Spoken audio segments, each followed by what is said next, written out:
Welcome to the Old Time Boxing Show on the Grueling Truth Sports Network.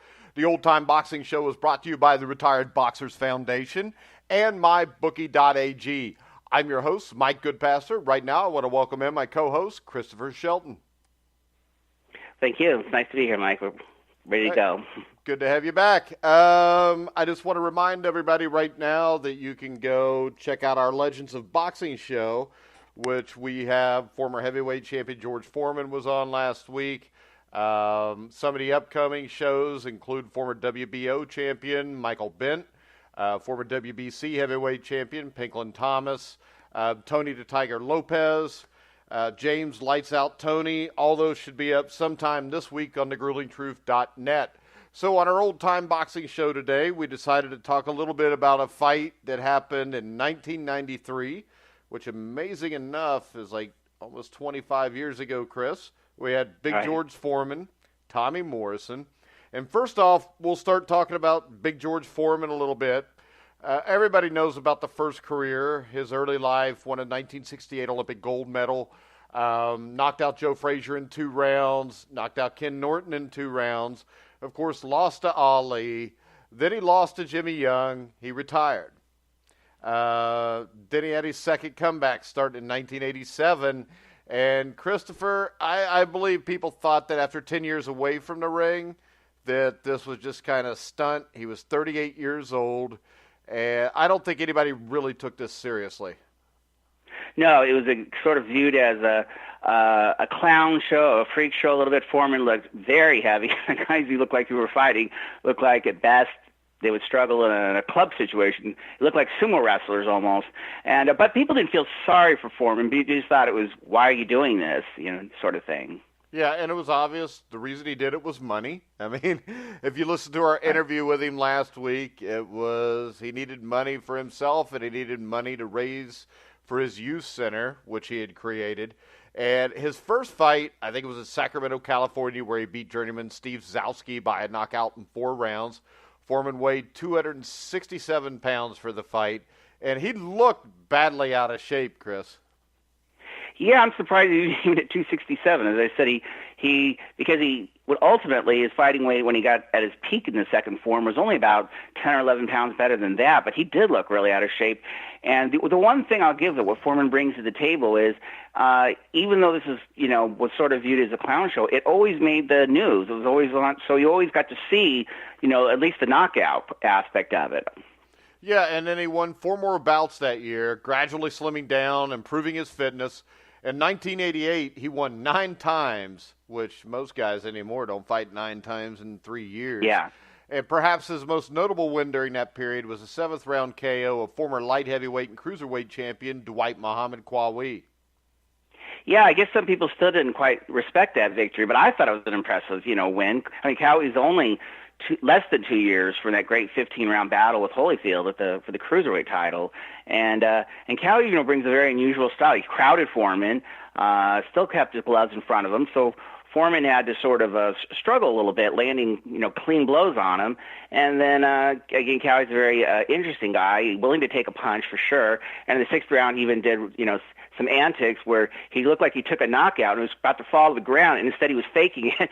And Foreman turned away to walk to his neutral corner and got hit hard. And then Foreman did take him out, but I don't think that he was in it. I thought this was a great fighter, and I thought it was his most impressive win to date. And Qawi had taken Foreman farther than anyone had in his second. Yeah, and the thing that I think really surprised people was the late round fatigue that had plagued him in the ring as a young man now seemed to be unexpectedly gone. And he could comfortably go 12 rounds. And Foreman attributed to this, at least when we had him on the show, was he was more relaxed as a fighter. And the lack of stamina that he had early in his career was no longer a problem. That is really interesting, and that was one of the unusual things, because at first we didn't really get to see him go farther into bouts and wondered what would happen, but he seemed to be able to go farther into rounds, you're right, in his second, as an older man than he did as a younger man, and the interesting is what Foreman says as well, everyone would say when they'd watch his fights, that he looks so calm in the ring. I think Jim Lampley says he looks like it's Saturday morning and he's mowing his lawn when he steps in there. All right. 1989, I think the thing that really set the comeback off is all of a sudden you saw George Foreman on TV selling everything from the infamous grills to mufflers on TV. And I think that he had become friends with Ali, and I think he'd learned from Ali's career by making himself a celebrity outside the boundaries of boxing before anybody even took this comeback seriously. He made himself somebody wanted to cheer for. You know, that is so important, too, and you're absolutely right. Even if people viewed it as a little bit of a clown show or a freak show, or why is he doing this? For money, obviously. But he had fun with it, and because of that, people, again, didn't pity him. I mean, he was winning these fights, and he was fun. You know, he'd say, you know, how do you prepare for your bouts? He says, well, I knocked down a couple cheeseburgers. You know, yeah. He was cheerful and obviously, you know, turning into an extremely astute businessman.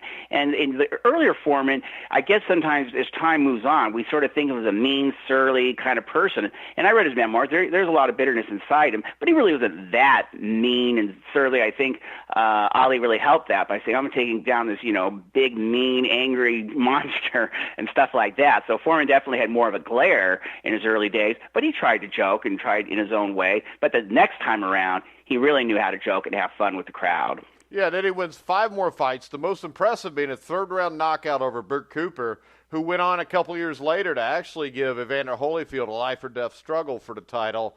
And I think the win over Cooper got people's attention.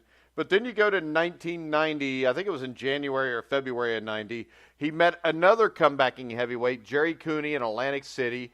Cooney was coming off a long period of inactivity, but he was well regarded for his punching power, and Cooney wobbled Foreman in the first round. And Foreman, I mean, I remember talking to him last week about this. He's like, once he hit me, I knew I had to get him out of there because I didn't want to get hit like that again.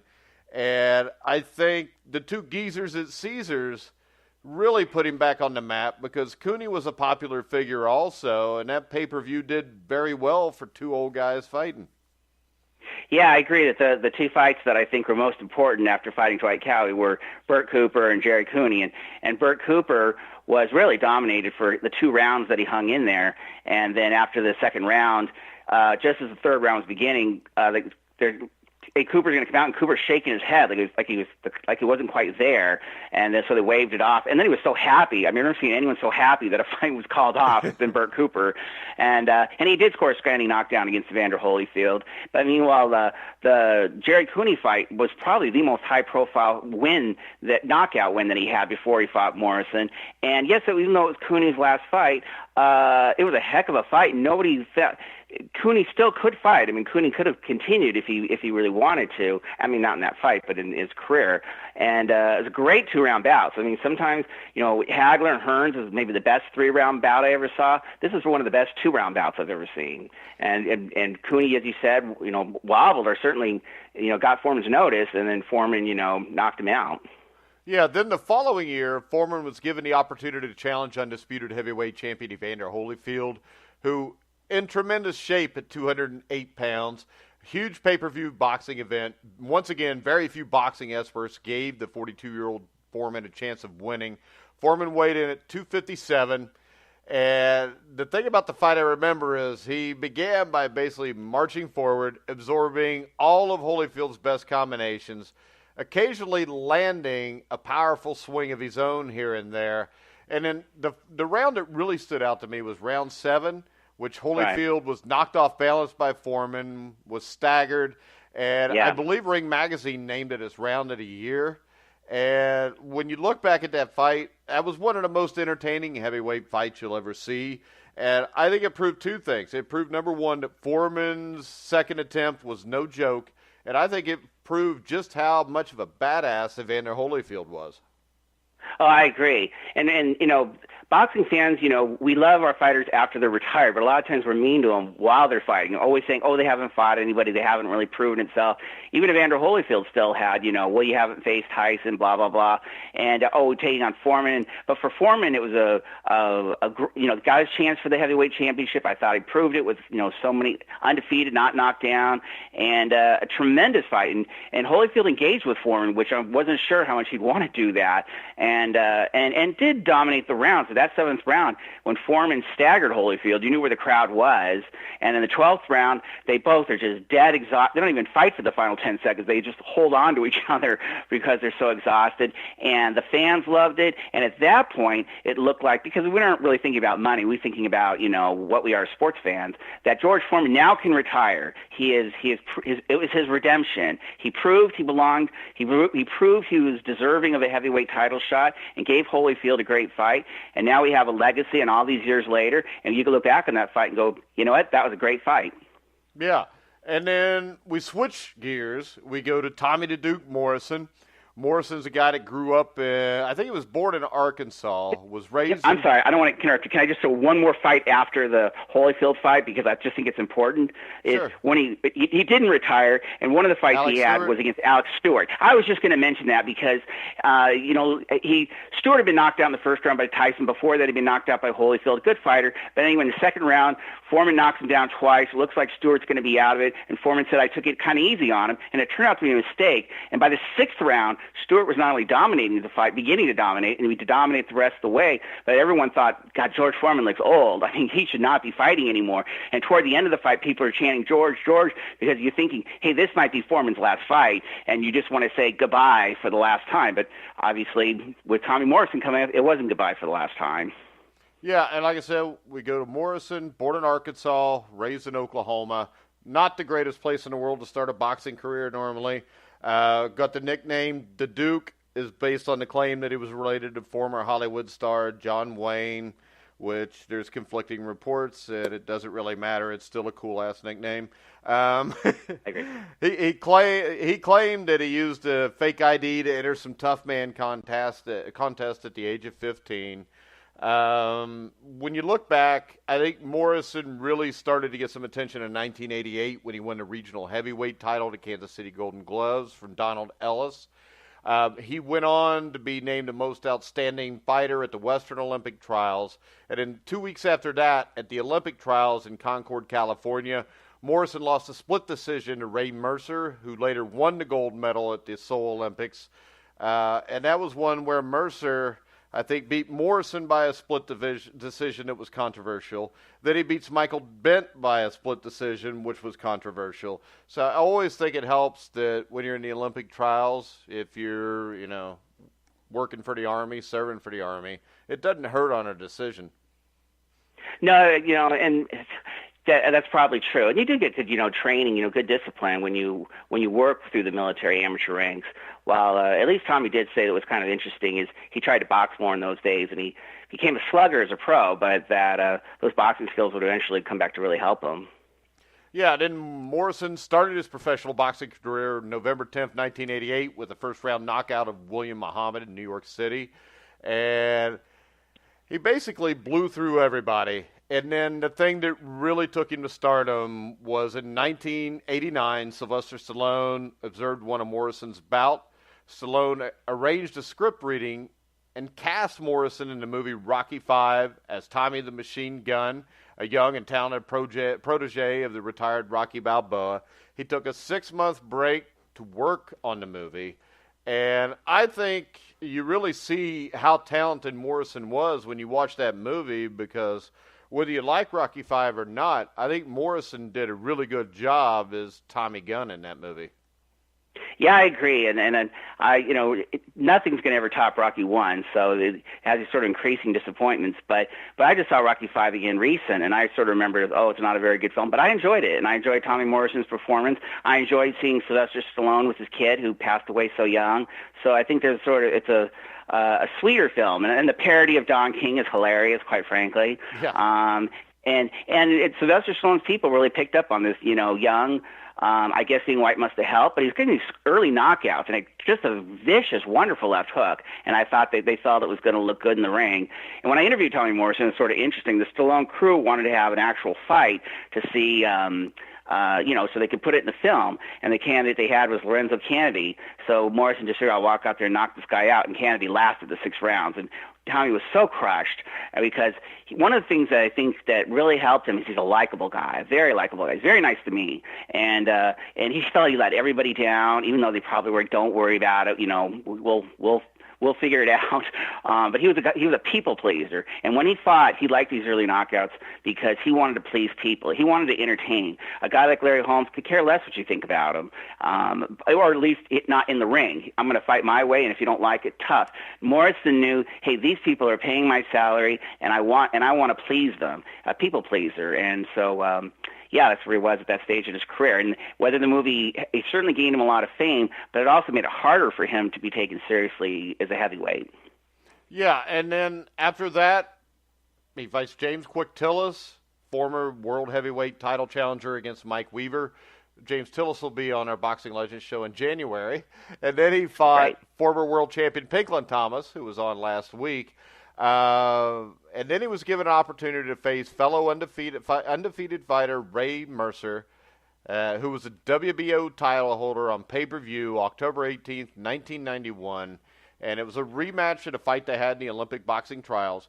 And Morrison seemed to me, from watching that fight, he won the first couple rounds easily, and then it seemed like he just lost a little bit of steam, got tired, and then Mercer knocks him out in a way that, let's just put it, was very violent.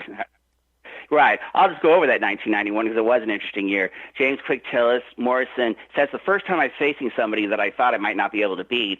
And then instead, he knocked him down 3 times and knocked him out. Very impressive. You know, Quick Tillis is the first guy to go the distance with Mike Tyson, a big guy. Then he faced Pinklon Thomas. And this is right after Thomas had fought Riddick Bowe. And Bowe couldn't knock Thomas down, but Thomas looked like the last couple of rounds like, God, stop this thing. This guy's taking a battering. And that's what happened to the one and only round he had with Tommy Morrison. He didn't go down, but he took a severe battering.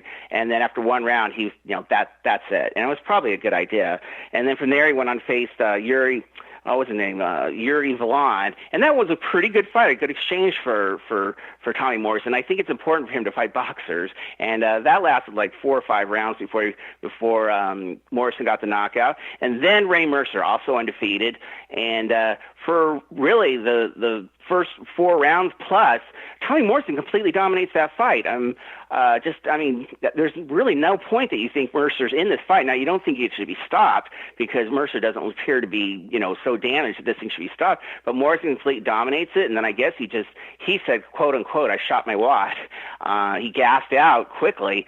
And Mercer, when he hits him a couple times, and when he hits that knockout, that's one of the probably most popular knockouts in history because Morrison is just annihilated against the ropes and on the ground. He looks like a blob of jelly. Yeah, but Morrison comes back. 6 wins in 1992, including a win over Art Tucker. And then probably the most notable in 1992 was he fought Joe Hipp, who was a Native American. Hipp was a tough guy. I believe the fight was on ABC Sports. Morrison later was discovered to be struggling with a broken hand and a broken jaw, but somehow through all that, rallied to score a knockout in the 9th round. And, that was a fight where I think a lot of people, until you found out what he was fighting through, were wondering why he's having so much trouble with Joe Hipp. But Joe Hipp was a tough man. And exactly. That's one of the reasons he's struggling with Joe Hipp is Joe Hipp's a good boxer. And Morrison was in one of those damned if you do, damned if you don't. If he knocks out Joe Hipp in 2 rounds, you just fought a bum. But then if he actually gets, has to fight and gets tired a little bit, and Joe Hipp is doing well, but I think it's a very impressive victory. You should have taken this guy out earlier. There was kind of whatever it was, there was nothing you could do to please people. Foreman had to face that too. Yeah, and when you get to the fight that puts him over the top, gets him where he's fighting George Foreman for the WBO heavyweight championship, would have been the fight against Carl the Truth Williams, which is one of the best heavyweight fights you'll ever get to see. A lot of people thought Williams was just kind of cannon fodder for Morrison, and I think George Foreman fought Pierre Coetzer on the same card, but I'm not sure. I do remember Foreman. Yeah, he did. That was the main event. And, Carl Truth Williams did get to fight, I think, Larry Holmes and went 15 rounds, got knocked out in the first round by Mike Tyson. It was the last time Mike Tyson knocked out somebody before he faced Buster Douglas. And then the Morrison fight, the undercard, which it was sort of if Morrison wins and George Foreman beats Coetzer, then there's a good chance they're going to fight, and then the winner will maybe get to face Riddick Bowe or Lennox Lewis. And the Morrison fight was a popular one. He knocked down Williams in the first round, knocked Williams down in the third round, sort of looks like he's batting him around, and then Williams unexpectedly knocks down Morrison twice in the fifth round, and looks like he's taking over the fight. And then finally in the eighth round, Morrison again regained his win and regained control, and they stopped the fight. And then in the main event, George Foreman went into that fight with the greatest knockout ratio in history, and he did batter Coetzer around. It was Coetzer's last fight, and that would turn out to be his second to last knockout ever. But as you're watching that fight and watching Coetzer get battered around, you couldn't help but thinking, gosh, the first fight with Tommy Morrison and Carl the Truth Williams was so much better, so much more fun to watch. And again, I think that's what Tommy Morrison brought to the table, was entertainment. All right, so we have gotten to the point where we're going to talk about Foreman and Morrison.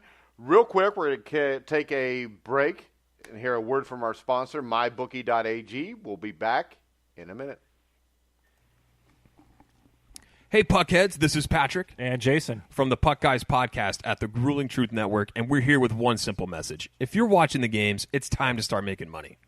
The Grueling Truth has partnered with mybookie.ag, an industry-leading sportsbook website who reminds you that where you bet is just as important as who you're betting on. And that's why the Grueling Truth urges you to check out mybookie.ag. In addition to the usual thousands of odds, money lines, proposition bets, and futures offered on mybookie.ag daily, they also have in-game live betting and a mobile site that makes wagering on the go easier than ever. So join now, and mybookie.ag will give you a 50% bonus on your first deposit of up to $3,000 in extra cash. Just enter the promo code TGT50. That's TGT50 to take advantage of this offer. Where do they got to go, Jay? That is a smart-looking question, Pat. They need to go to visit mybookie.ag, courtesy of the Grueling Truth Network, and enjoy your winning today. Mybookie.ag. You play, you win, you get paid.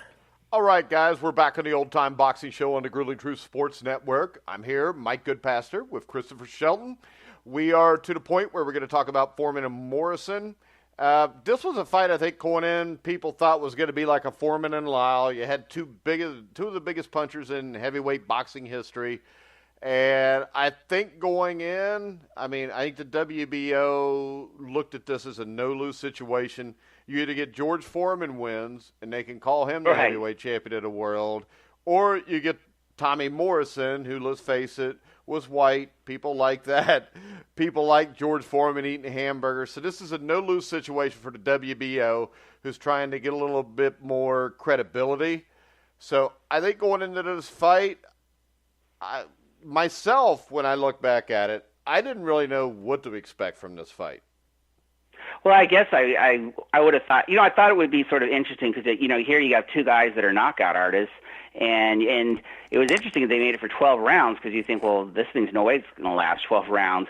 And he just had Foreman with the best knockout punch probably in history versus Tommy Morrison, who's younger, quite frankly, his hand speed. And the way Foreman was getting battered by Alex Stewart, you had to think Morrison, would be a close favorite, but then again, if you stand in there and go toe to toe with George Foreman, that's just it's usually not a very good idea. So it was an intriguing fight. And again, just to set up at the time, Riddick Bowe's the heavyweight champion on one card, but the Commonwealth champion, Lennox Lewis, a lot of people felt he should be fighting for the title. Evander Holyfield had just lost his title to Bowe, and Mike Tyson was in prison. So there's actually some high-profile guys at that time, and Tommy Morrison and George Foreman, if nothing else, brought to the table a high-profile bout. Yeah, and going into the fight, Foreman was guaranteed $7 million. Morrison was guaranteed $1.25. Foreman was a 7-5 favorite. And the thing here is, to me, a lot of people just remember Tommy Morrison as being a guy that if he hits you, he can knock you out, and he was nothing more than that. But I think that night at the Thomas & Mack Center in front of 12,743 people, I think Tommy Morrison proved that he was legitimately a big-time heavyweight boxer. He went out there, he completely changed his style, and basically boxed Foreman's ears off. Foreman never really got too many clear shots at him. No, it was a very intriguing fight, and I guess that's probably why we're talking about it today. That Tommy Morrison, who always fought, at least in the professional ranks, a certain way as a stand in there, the aggressor who throws these hard punches, and all of a sudden he's boxing and boxing very well. And a couple guys like Cowie and Stewart, who seemed to do well against Foreman, they decided to close ranks on him, grab him, hold on, and don't give him reach, while Morrison kept a little bit more of a distance and also sort of is, altered it up a little bit, even slugging it out with Foreman in the 7th round. But it was a terrific boxing job, and Foreman just basically kept, like a machine, kept, walking forward, but not really throwing a lot of punches, while it appeared Tommy Morrison might be expanding too much energy because he was throwing so many more punches than Foreman. And then apparently from the judges' cards, and I've watched the fight with different announcers, and some people thought it was this way or that way or a little closer. One of the judges gave Tommy Morrison the first 9 rounds, and the other ones, they gave him, I think, 8 of the rounds, and I guess it was the 4th round that Foreman got 2 of the judges' cards. Otherwise, he's pitching a shutout, and it was just amazing to see Tommy Morrison, the boxer and the competitor, through that point. Yeah, and the judges were Dalby Shirley, who scored at 117-110. Patricia Jarman scored at 117-110. Jerry Ross scored at 118-109. I know the HBO judge, Harold Letterman, had it a little closer at 116-111. But let's face it, he was friends with George, so he gives him an extra point or 2 for that. But really, once this happens, if I look back, especially at like some of the UK coverage after the fight, is people all of a sudden took Tommy Morrison seriously as a legitimate heavyweight contender. Yeah, this was his redemption. It was. You could have looked at it. Oh, well, I guess we'll talk. Anyway, in the 10th round, Foreman finally started picking it up. I don't think Foreman realized he was losing. I can't tell, but he had landed a couple really hard low blows. He didn't want Mills Lane as the referee because he knew Mills Lane's eventually going to get after him. So then Foreman got hit with a low blow penalty, and I remember watching the fight and now I think Morrison's going to win. I didn't quite realize he was cruising so heavily on the judges' cards. And then in the 12th round, Morrison, one of the things Morrison started doing, because he was exhausted, just his mouth was open, you could see he's panting, as he started moving away, but, bicycling a little bit more. So the fans, when they started cheering, Tommy, Tommy, Tommy, and then they started booing him. And then in the 12th round, Morrison tried to mix it up a little bit and tried to slug it up. But he also knew, I'm not going to get knocked out by this guy. And then he's just dead tired. And then with about 30 seconds left, the Foreman now, clearly you can tell he's going for the knockout. So he must know he's losing. The tape comes off Foreman's glove, so they have to stop it, which gave Morrison another rest. And then in the final 10 seconds, the tape comes off again, and Mills Lane stopped it, and he just let it, and then he slugged it out for the last 10 seconds, and that was it. And Tommy Morrison not only had a unanimous decision, but a fairly easy one on the judges' cards. And yes, it was definitely his redemption. That I belong. I wasn't just hype. I could not only fight, but I could box. Yeah, and then the interesting thing to me was that Morrison's next fight after that was scheduled to be Mike Williams. Mike Williams was the guy that actually played Union Kane in Rocky V. But Mike Williams refused to come out of the dressing room to fight Morrison, so he fought Tim Tomaszek, which, Tomaszek was 35-10. Morrison took care of him. And then I wanted to bring this next fight up just because I had Michael Bent on the show last Thursday night. He's a great guy, but he pulled one of the bigger upsets in heavyweight history, I think. He was 9-1, I think, going into the fight, or 8-1, something, 10-1, I believe. But Bent comes out, shocks the entire world within a minute and a half. He knocks Morrison out.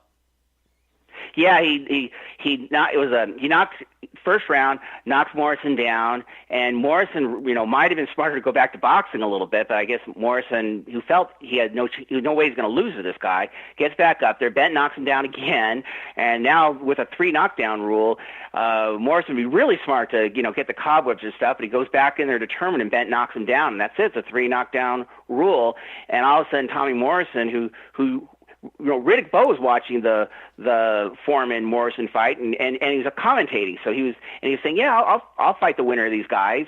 And there was so much in front of Tommy Morrison, and all of a sudden it looked like for the moment it had all crashed down on him. Yeah, and the other two fights I would bring up to finish his career would be number one, the one at the Municipal Auditorium in Kansas City where he fought Donovan Razor Ruddock, which was a great heavyweight fight. I mean, you talk about Hagler Hearns, kind of similar to that, and that led him to a shot. Mutual knockdowns. Yeah, I mean, it was a great fight. Morrison comes out on top. He gets a title shot against Lennox Lewis on HBO. I think that was like October of '96. But Lewis was just too good for him. Lewis was just too good for most guys that have ever fought. So yeah, I would agree twofold that this time, you know, he was facing the highest elite level, and Lennox Lewis is the highest elite level, and Lennox Lewis, you know, just tagged him with jabs and outclassed him. And also, though, to give Tommy Morrison credit on this, Lennox Lewis, in my opinion, as great as he is, he sometimes went into some fights a little better trained than others, and he went into the Tommy Morrison fight in good shape, well trained, so he was taking Tommy Morrison seriously, and so you can give that as a compliment to Tommy Morrison. Yeah, and if he wouldn't have taken him seriously, he would have been in a life and death battle. That's it. You know, he knew that. I think Tommy Morrison said to me, he said that the black guys got ready for him more because they wanted to take out the cracker and earn money. I don't think that was it with Lennox Lewis. I think he knew I'm facing somebody that not only can hit, but is clever the way he fought George Foreman, and I better be ready for this guy. And I don't think there's any racial component in Lewis's mind. He said, I'm facing a good guy, and I'm going to be ready for him. And he was ready for him, and he did completely outclass Morrison. 6th-round knockout, if I recall. Yeah, then we go to George Foreman, who, after the Morrison fight, everybody thought he was done. And it was 14, 15, 16 months later, he somehow gets a shot at the IBF WBA heavyweight champion of the world, Michael Moore, who had taken it from Evander Holyfield by, I think, a majority or unanimous decision. Big George gets dominated for 9 rounds, and then in the 10th round, he lands one of those big Foreman punches, and you have history. Yeah, Foreman had said after the Morrison fight that he hadn't retired, but he would only fight for the title, and that would be it. And again, at the time, it looked like the two main guys were Riddick Bowe and Lennox Lewis, but you know, things happen, and so Riddick Bowe that goes up against Evander Holyfield, and Evander Holyfield gives Bowe his only loss, and Evander Holyfield's champion. And I guess Holyfield didn't necessarily think, you know, Holyfield Foreman too had that much appeal, but he loses to Michael Moore, and Michael Moore looking for a big payday. George Foreman is really looking old and not so good these days, you know. Or not, he doesn't look like the younger Foreman, and completely dominates Foreman for really not only 9 rounds, but mostly through the 10th round. I mean, this is not even like. At least Foreman's giving Morrison competition, even if he's not winning the cards. He's really just getting tagged by punch after punch after punch, and Moore's also staying a little bit out of range. And then slowly Foreman sort of guides him in, and Moore thinks he's going to be able to knock out this guy. And Foreman pops him once to the chin, and Moore sort of stands there like a statue. And all of a sudden, a short right compact from George Foreman to the heavyweight champion, and Moore is knocked. Cannot take the 10 count. He just looks like his eyes it looks like they're spinning around like a cartoon. And it was Foreman's last knockout, but it was his most spectacular. And the great thing is that helped Tommy Morrison a lot too, because otherwise you could say, oh, Tommy Morrison just beat an old man. But by George Foreman becoming heavyweight champion again, that legitimized even more so Tommy Morrison's victory. Yeah, and I think in the end that Tommy Morrison, a lot of people kind of looked down on the kind of boxer he was, because I don't think that they really remember how good Morrison was. I mean, he beat, and just how tough he was. I mean, if you look at the Razor Ruddock fight, the Joe Hip fight, the Carl Williams fight, and even the George Foreman fight, you know, anybody that wants to, I mean, the way he moved around Foreman for 12 rounds and continued to fight, a lot of guys would not have the mental or physical fortitude to do that. Yeah, I'd say that, again, Tommy Morrison still remains popular today because, you know, first of all, he has these really good fights that are on YouTube if you want to see them. And he, you know, you can't knock down affability. And Tommy Morrison being a people pleaser, everything people said about Tommy Morrison, George Foreman says it today. He was a real nice guy. He was a real nice guy to me. Yeah. And that's important. I mean, who the hell wants to be remembered as being an asshole? Because Yeah, and we do a lot of these people, Legends of Boxing shows, and I'm not going to yeah. say any names, but there's a couple guys that if you bring them up to the majority of fighters, they'll say, well, that guy was an asshole. I've never heard anybody say anything bad about Tommy Morrison, and people that know boxing, I've never heard anybody that knew anything about boxing who ever said anything negative or derogatory about Tommy Morrison's ability to fight. Well, that's a good way to close things, because George Foreman always says, if I'm just remembered as a boxer, I don't want to be disappointed. I hope people saw that I was a good sport, I was a nice guy, and Tommy Morrison, the same thing. It's good that he has his credibility as a boxer and stuff, but if he's remembered just as a hell of a nice guy, there are worse ways to be remembered in life. Yeah, but you throw together with that, he beat George Foreman.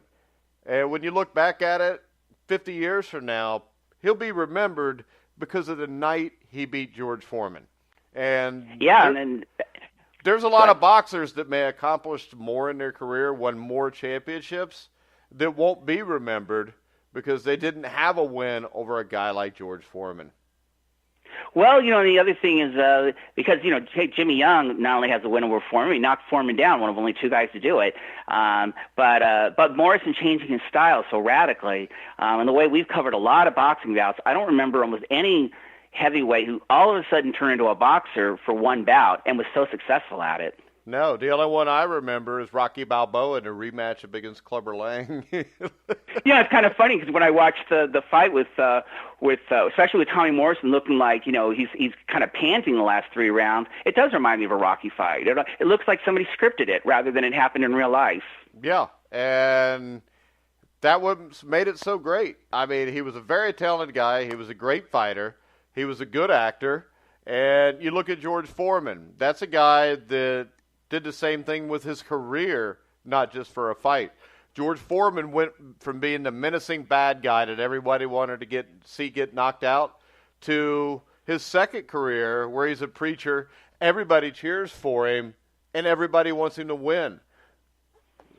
Yeah, I think, again, there's a lot to be said about, getting on people's good side and boxing trying to be fun. I mean, I guess the fight, I don't even know how high profile it is outside of boxing rings would be Anthony Joshua versus Tyson Fury. And at least Tyson Fury tries to bring fun to the proceedings. And I think boxing, sometimes it gets so serious with the mean glares and how we're going to pretend to, kill each other that sometimes, a positive attitude can go a long ways. In fact, just I guess the moment they were talking together before, but they weren't on camera, Tommy Morrison said something to George Foreman like, when I fight you, George, you're going to have two chins, stomach and I don't know which chin to hit. And Foreman laughed. He said, you know what? Save that. We're going to do the press conference tomorrow.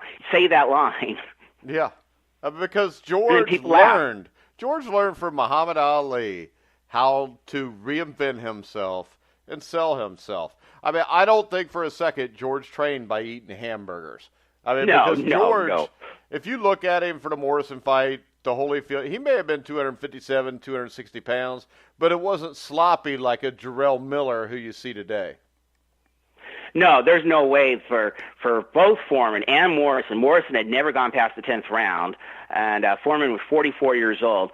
For these guys to go 12 rounds, your physical conditioning has to be spectacular. And in fact, Morrison said that the tips he got for training all came from George Foreman about how to pace himself and how to get himself, how to build stamina. That George Foreman told him how to do it unexpectedly before the fight. So they're both in incredible shape. It's exhausting to go 12 rounds under any circumstances, let alone for two guys who one's 44 and one's never done it. All right, Chris. That'll wrap our show up for this week. We'll be back next week. We'll discuss that off air, what we're going to be about, when we're going to do it. We'll let everybody know on the Grueling Truth. You can follow us at Twitter, at Grueling Truth. We'll let you know there. Also, Chris, you have a Christmas article you sent me. We will be putting up probably this weekend for Christmas. Do you want to kind of give everybody a little preview of it? Well, I just think it's a little humorous. In 1880, John L. Sullivan, before he was the heavyweight champion, at the time the bare knuckle champion was the leader and stuff, but he had a terrific reputation, went to Cincinnati to fight their best fighter of the West, John Donaldson, and they battled a couple times. The second time was a more serious fight, and on Christmas Day, both fighters were arrested in Cincinnati in 1880. So it shows sort of what boxing was like in those days, which at that time, John L. Sullivan was a determined glove fighter. There was a transition from bare knuckle to gloved, and so this was rules that were a transition of Marcus and Kingsbury versus London Prize rules. So you get to learn a little bit about that period, and also it's meant to be sort of funny and humorous because of the court proceedings that occurred afterwards. All right, and you can check that out on thegruelingtruth.net this weekend. If you want to listen to any live Boxing Legends show, so far this week, we have Thursday night, James Buddy McGirt at 9:30 Eastern live on thegruelingtruth.net. And at noon live, Thursday morning, we will have former heavyweight contender Ron Stander, who fought Joe Frazier in a bloody battle for the title back in, I think it was 1972 or 73. So make sure you check that out also. So that's it for today. So for Christopher Shelton, I'm Mike Goodpaster. You've been listening to The Grueling Truth, where the legends speak.